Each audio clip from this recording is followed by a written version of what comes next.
Laju perkembangan umat Kristen di Indonesia itu ada tuh. Ternyata lebih cepat daripada umat Muslim, dan bahkan menurut survei, ini survei tahun 2015 gitu ya.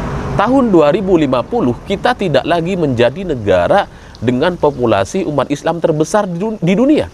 Haleluya, haleluya, haleluya. Shalom alaikum bismillahirrahmanirrahim. Salam aki. Aku kabarkan Injil keselamatan. Bapak Ibu nasi Tuhan, ketemu lagi dengan saya Evangelis Avraham Effendi Usman. Bagaimana kabar Bapak Ibu semua?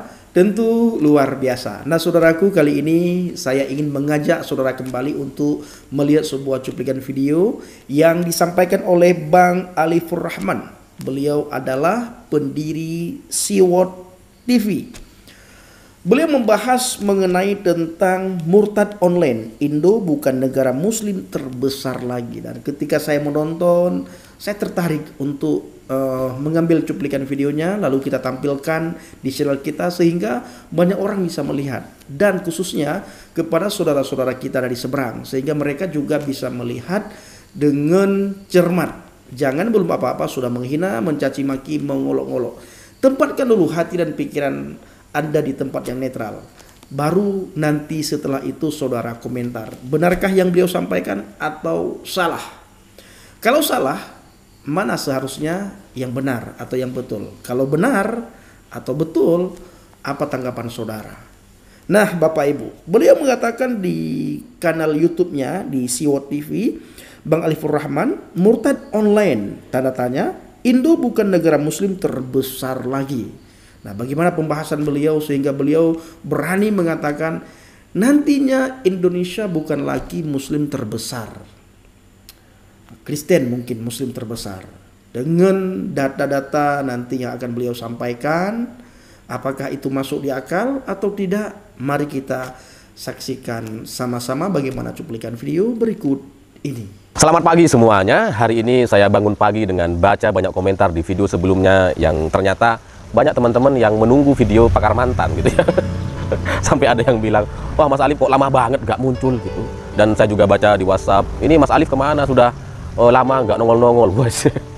Padahal saya nggak bikin video cuma 3 hari gitu ya. Hari Rabu, Kamis, Jumat gitu kan. Sabtu kemarin udah ada videonya, baru 3 hari itu.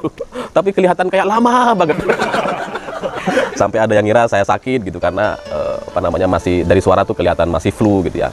Yang benar adalah saya jalan-jalan kemarin dengan keluarga ya, karena udah lama nggak jalan-jalan.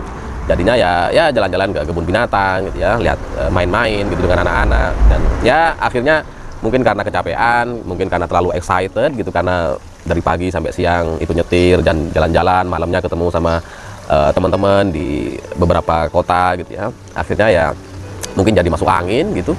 Tapi ya sekarang sudah mendingan sih, udah minum jamu, udah kerokan ya, alhamdulillah lah. Enggak, saya nggak sakit, cuma ini kecapean memang karena habis jalan-jalan. Tapi dari jalan-jalan ini saya akhirnya menemukan satu kesimpulan yang unik gitu. Karena ketika saya lagi jalan-jalan gitu ya, lagi baca WhatsApp di grup, itu ada satu berita yang menurut saya itu aneh gitu, di mana Menteri Agama kita Gus Yakut itu dilaporkan sama orang-orang Cilegon, sama organisasi ormas di Cilegon. Nah, ketika saya baca berita itu gitu ya, meskipun sekilas di WhatsApp grup, itu saya akhirnya kepikiran sama apa yang sedang saya lakukan.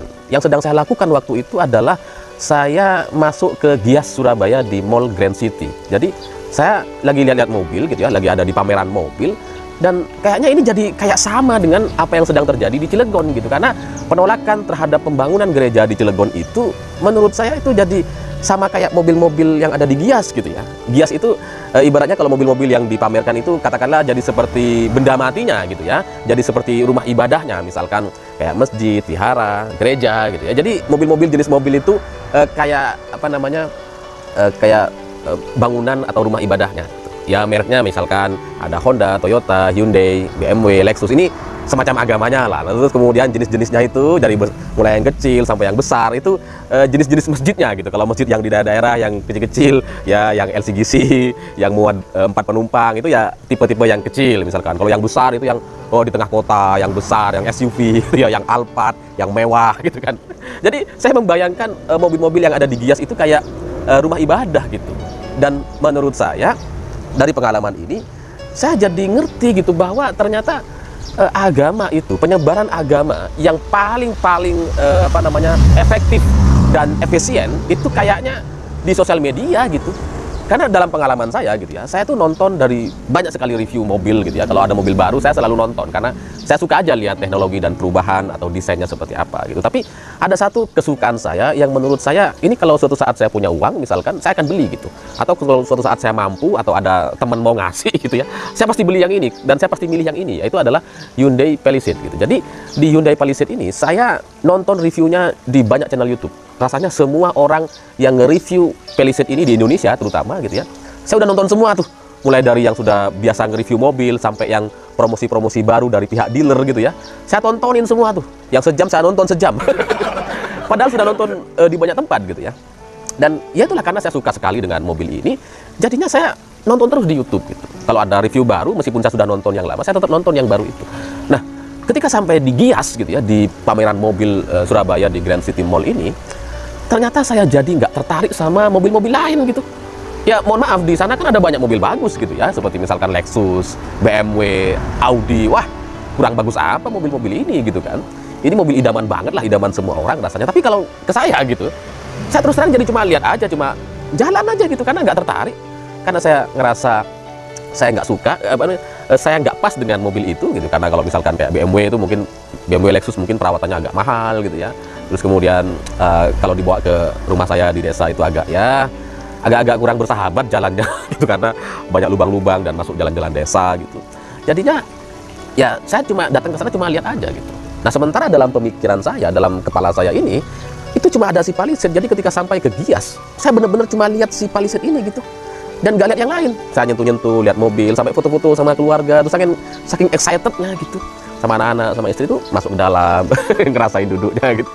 Jadi ya itulah yang terjadi. Jadi ternyata penyebaran kayak ideologi atau penyebaran konten gitu ya, membuat orang menjadi suka, itu yang paling berpengaruh itu ternyata di sosial media. Nah, sementara barang matinya, benda matinya gitu ya, itu jadi kayak ya nggak menarik lagi gitu, karena kita sudah tahu kok, sudah tahu luar dalam, di YouTube kita sudah nonton gitu. Jadi ketika sampai ya sudah, kita cuma lihat, cuma pegang gitu. Habis itu ya excited cuma ke dalam satu mobil itu. Nah, agama juga nampaknya sama gitu ya. Karena kalau kita sudah nonton di YouTube, di banyak sosial media, konten-konten terkait agama dengan plus minusnya gitu ya, kan ada juga orang-orang yang mengatasnamakan agama gitu kan. Padahal ya apa yang dia lakukan berseberangan dengan agama tersebut. Misalkan itu kan banyak, seperti kelompok 212 misalkan gitu ya. Jadi kalau kita sudah nonton konten-konten ini di sosial media, maka bangunan atau rumah-rumah ibadah itu ya jadi kayak cuma mobil-mobil yang dipajang itu gitu. Karena kalau kita sudah yakin, sudah cinta, sudah suka gitu ya, kita nggak peduli itu ternyata sama si rumah-rumah ibadah yang lain. Ya cuma lihat, menghargai, ya oke gitu ya, bagus memang. Dan kita nggak bisa ngelarang mobil itu untuk di display di Gias gitu ya. Dan kita juga nggak bisa untuk ngerusak mobil itu karena kita sudah fanatik dengan satu mobil, misalkan dengan satu agama. Nggak bisa kita ngerusak terus kemudian jelek-jelekin, banting-banting, enggak gitu. Enggak. Karena kalau orang yang sudah suka dengan satu dan mantep gitu ya, kita nggak peduli sama yang lain. Nah, agama tuh kayak gitu ternyata. Dan setelah saya merenungkan ini agak dalam gitu, saya akhirnya berpikir, ada nggak ya penelitian di Indonesia yang menyebutkan bahwa umat Kristen itu laju pertumbuhannya lebih cepat? Ternyata ada. Laju perkembangan umat Kristen di Indonesia itu ada tuh. Ternyata lebih cepat daripada umat Muslim. Dan bahkan menurut survei, ini survei tahun 2015 gitu ya, tahun 2050 kita tidak lagi menjadi negara dengan populasi umat Islam terbesar di dunia. Bayangkan, sekarang kita kan terbesar, nomor 1 di dunia gitu ya. Tahun 2050 ternyata udah nggak lagi. Kita kalah sama India dan Pakistan, karena secara pertumbuhan populasi kita tuh cuma 2,0 gitu ya jumlah. Nggak tahu itu berdasarkan apa. Nah, sementara umat Kristen di Indonesia itu 2,6 gitu laju pertumbuhannya. Jadi ini kan menarik gitu. Ini gara-gara apa kira-kira? Kalau gara-gara jumlah anak bagi umat Kristen dan umat Islam, saya pikir kayaknya umat Islam itu lebih banyak anak-anaknya gitu. Kalau kita lihat gitu ya, secara akumulasi dan total gitu, kayaknya kita lebih banyak tuh jumlah produksi anaknya. Tapi kenapa secara jumlah pertumbuhan agama ternyata umat Kristen yang lebih banyak? Dari sini saya mengira-ngira gitu ya, kayaknya ini gara-gara si penyebaran agama lewat sosial media itu atau lewat media mainstream itu jadi lebih efektif dibandingkan rumah-rumah ibadahnya. Karena rumah ibadah itu kan kayak gereja itu kan ditolak di mana-mana gitu kan, pembangunannya dipersulit, bertahun-tahun nggak keluar izinnya. Sementara masjid, wah, kita masjid di Indonesia ini ya, kita kalau kalian punya tanah terus kemudian punya uang, bangun masjid bisa itu. Nggak perlu izin sama yang lain-lain gitu. Beda sama gereja gitu. Harus izinnya lengkap, dipermasalahkan, kalau nggak lengkap bisa digusur. Tapi kalau masjid, siapa yang berani gusur? Di desa saya tuh banyak tuh masjid-masjid yang dijadikan agunan ke bank. Jadi, wah, ada tuh lah cerita-cerita pengusaha nakal di Madura gitu ya. Jadi tanahnya itu dijadikan jaminan ke bank, pinjam uang, terus bangun masjid. Ketika kredit macet, bank ini nggak berani nggak berani nyita. Jadi meskipun laju pertumbuhan jumlah gereja di Indonesia itu nggak pesat, nggak banyak, jauh lebih banyak masjid yang kalau tiap kita jalan itu selalu ada orang minta amal untuk bangun masjid gitu ya. Ada masjid yang ya kecil dibongkar, dirobohin, bangun yang lebih besar gitu. Itu banyak terjadi gitu kan. Kalau gereja saya yakin, atau saya nggak tahu gitu, saya yakin kayaknya nggak ada tuh ya, nggak gitu. Gereja dirobohin terus bangun yang besar tuh. Ada tuh nggak kira-kira di gereja di Kristen? Kayaknya kok jarang gitu ya.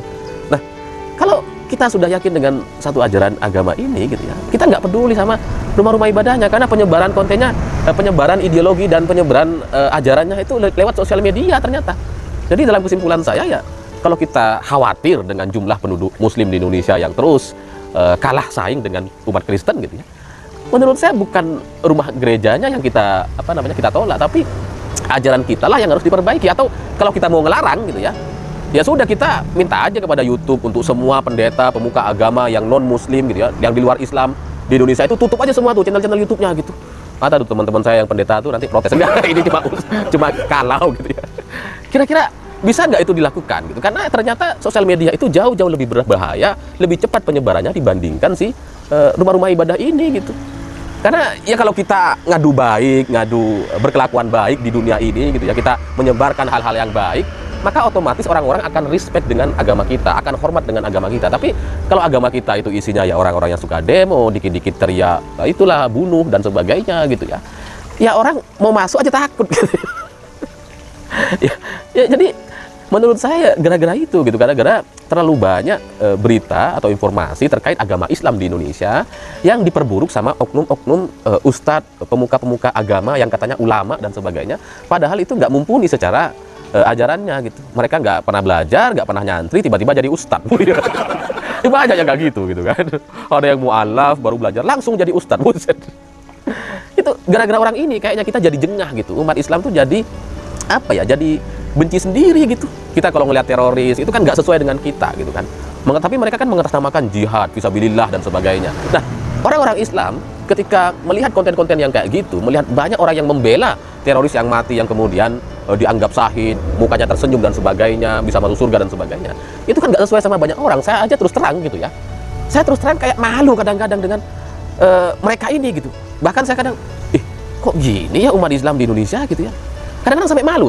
Cuma karena saya yakin dan saya punya ajaran agama Islam yang benar gitu ya, dan saya melihat mereka itu salah semuanya, jadinya saya tetap dalam ajaran agama Islam. Tapi yang di luar saya, misalkan orang-orang yang nggak belajar nyantri, nggak belajar kitab-kitab gitu ya, terus kemudian mereka ngelihat kelakuan ulama-ulama Islam di Indonesia yang ngejek-ngejekin agama lain, yang di salibnya ada jin kafir gitu ya.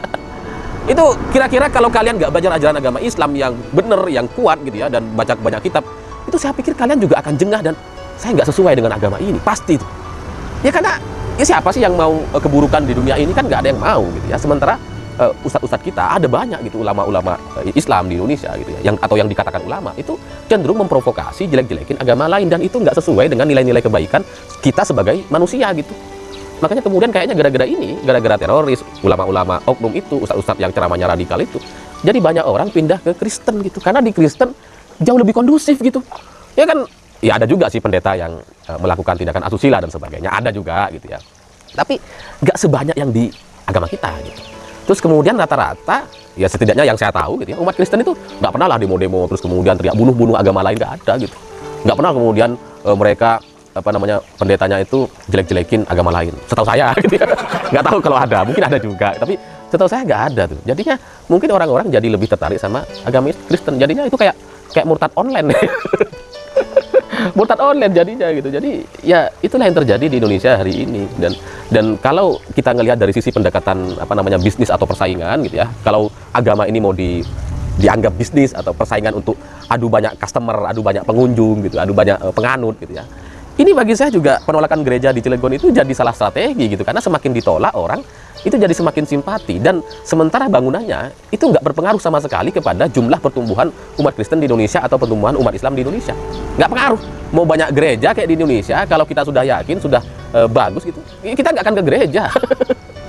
Iya, jadi ya percuma kalian nolak-nolak gereja, malah itu justru menambah orang simpati kepada umat Kristen. Dan ada satu cerita yang menurut saya juga relevan dengan ini, yaitu cerita soal COVID dan jamu gitu ya. Karena ini lucu nih, menurut saya ini juga mirip nih. Jadi di Indonesia itu ketika COVID itu DPR itu bikin Satgas COVID, dan kemudian membuat jamu herbal, Herbafit namanya, terus kemudian didistribusikan ke banyak rumah sakit gitu. Ya ini kemudian menjadi polemik gitu. Dokter nggak terima karena wah kok dikasih jamu gitu ya. Sementara BP Jamu juga nggak terima gitu, karena loh, kita kan sudah bikin jamu ini banyak, terus kemudian kenapa DPR bikin Satgas baru dan bikin jamu baru? Kenapa nggak ambil yang sudah ada, yang sudah bagus dan sistemnya baik gitu? Tapi dari sekian banyak orang yang protes gitu ya, justru perusahaan jamu terbesar di Indonesia atau di dunia hari ini sudah muncul, itu nggak pernah protes. Nggak ada loh, sudah muncul protes dengan Herbafit atau dengan Satgas COVID yang dibutuhkan DPR, itu nggak pernah ada tuh. Dibiarin aja sama dia. Ya karena mungkin karena dia yakin dengan produknya, dengan obat, dengan jamunya gitu. Jadinya ya dia santai aja, kalau ada jamu lain masuk silakan. Nah, persaingan soal agama tuh mestinya kayak gitu. Kalau kita sudah yakin dan yang kita lakukan itu baik, bener gitu, kita nggak perlu khawatir sama orang lain. Kalau kita sudah yakin lebih baik dan kita pasti lebih baik, ya ngapain kita mikirin gereja sama umat agama lain? Biarin aja mereka mau ibadah gitu. Karena kalau mereka baik, kalau umat Kristen menjadi baik, itu kan yang enak kita juga gitu, yang dapat manfaatnya kita gitu. Ya kalau umat Kristen kemudian menjalankan ibadahnya dengan baik, kan kita jadi aman juga. Nah, kita juga sama. Kita sebagai umat mayoritas di Indonesia, kalau kita menjalankan ajaran agama kita dengan benar, dengan baik, ya ini Indonesia akan jadi lebih baik. Tapi kalau kita menjalankan ajaran ini dengan salah-salah, dengan oknum ustadz yang salah-salah, ya inilah yang terjadi. Penolakan terhadap gereja-gereja. Cobalah berpikir santai gitu ya, dan memperbaiki kualitas diri gitu, seperti Sido Muncul dan Tolak Angin gitu. Ini bukan saya muji-muji, karena saya memang juga pengguna atau pemakai yang rutin gitu ya. Kalau saya jalan biasanya saya minum gitu, cuma kemarin itu lupa saya minum, jadinya agak flu. Jadi agak flu kayak gini gitu. Dan ya ternyata kalau setelah agak sakit berat terus kemudian minum itu agak lama recovery-nya gitu. Itulah yang saya pelajari dari soal jamu, soal pameran mobil dan gereja. Nyambung ya. Ya nyambung lah, kalau nggak nyambung dinyambung-nyambungin. Jadi ya kesimpulannya ya kayak gitu. Kalau kita sudah yakin lebih baik, santai aja gitu. Dan gereja-gereja, rumah-rumah ibadah itu cuma display aja gitu, display kayak mobil-mobil tadi. Kalau kita udah yakin dengan agama ini, kita nggak peduli sama display atau rumah ibadah yang lain. Jadi saya pikir itu. Terima kasih sudah menonton. Jangan lupa subscribe, like, dan komen. Nah, saudaraku semuanya, bagaimana tanggapan Bapak Ibu setelah melihat cuplikan video yang baru saja kita saksikan sama-sama? Ya, kita aminkan apa yang Bang Alifur Rahman sampaikan, bahwa di tahun 2050 nanti Indonesia bukan lagi mayoritas Muslim, tetapi mayoritas Kristen ataupun Katolik. Kita aminkan Bapak Ibu, dan kita sebagai pemberita Injil, sebagai anak Tuhan, sebagai orang Kristen, kita harus semakin semangat di dalam memberitakan Injil. Ketika kita melihat apa yang beliau sampaikan, kita harus semakin semangat di dalam memberitakan Injil. Benar atau salah yang beliau sampaikan, tugas kita adalah memberitakan Injil. Bagaimana orang-orang melihat kita bahwa kita ini bukan orang yang hanya mengaku beragama Kristen, tetapi mereka melihat kita adalah sebagai pembawa damai, sebagai pembawa berita baik, sebagai pembawa berita hal kerajaan surga. Di dalam Alkitab dikatakan Bapak Ibu, kita ini ditetapkan oleh Tuhan adalah menjadi garam, menjadi terang. Dan kita benar-benar ditetapkan menjadi terang. Bagi siapa kita menjadi terang? Bagi bangsa-bangsa. Di dalam Kisah Para Rasul 13 ayat 47. Sebab inilah yang diberitakan kepada kami, aku telah menentukan engkau menjadi terang bagi bangsa-bangsa yang tidak mengenal Elohim, supaya engkau membawa keselamatan sampai ke ujung bumi. Jadi semua orang Kristen yang percaya kepada Yesus dan yang tinggal di dalam firman, kan bukan orang Kristen KTP yang saya maksudkan, tetapi orang Kristen yang tinggal di dalam firman Tuhan. Orang Kristen yang tinggal di dalam Tuhan. Orang Kristen yang mencerminkan Kristus dalam kehidupan sehari-harinya. Maka orang tersebut, kata Alkitab, itu ditentukan, sudah ditetapkan menjadi terang bagi bangsa-bangsa yang tidak mengenal Elohim. Supaya apa? Supaya kita ini menjadi pembawa keselamatan sampai ke ujung bumi. Mari kita aminkan firman Tuhan ini Bapak Ibu. Kita sudah ditetapkan, kita sudah ditentukan oleh Tuhan menjadi terang bagi bangsa-bangsa yang tidak mengenal akan Elohim, yang tidak mengenal akan keselamatan. Yang setiap hari kita harus melihat, kita harus peka bahwa di sekitar kita itu ada setiap hari orang yang lapar dan haus akan kebenaran. Mereka setiap saat mencari kemenangan, mencari kemenangan, mencari kemenangan. Kita yang sudah menemukan kemenangan itu, mari kita bagikan kemenangan tersebut bagi mereka yang setiap saat mencari kemenangan. Terserah Bapak Ibu, mereka tolak, tidak, mereka terima atau tidak, mereka hina kita atau tidak. Tugas kita itu adalah memberitakan. Bahkan dalam Alkitab dikatakan di ayat yang lain apa Bapak Ibu? Siap sedialah. Ada waktu, tidak ada waktu, baik atau tidak baik, firman Tuhan harus diberitakan, Injil harus diberitakan. Betapa luar biasanya kita ketika Alkitab mengatakan bahwa kita ini sudah ditentukan, sudah ditetapkan menjadi terang bagi bangsa-bangsa yang tidak mengenal Elohim dan menjadi pembawa berita keselamatan kepada mereka. Kiranya video singkat ini benar-benar memberikan semangat kepada kita sehingga kita semakin giat di dalam kita memberitakan Injil, memberitakan firman Tuhan. Kita bersaksi dimanapun kita berada, dengan siapapun kita bertemu, kita bersaksi tentang Kristus. Terima kasih. Kiranya video singkat ini menjadi berkat bagi kita semuanya. Assalamualaikum warahmatullahi wabarakatuh. Salam Aki. Aku kabarkan Injil keselamatan. Bapak Yahweh Bishim Adonai Yesus Hamasiah Waruah Kudus memberkati kita semua. Haleluya. Amin. Salam murtadin.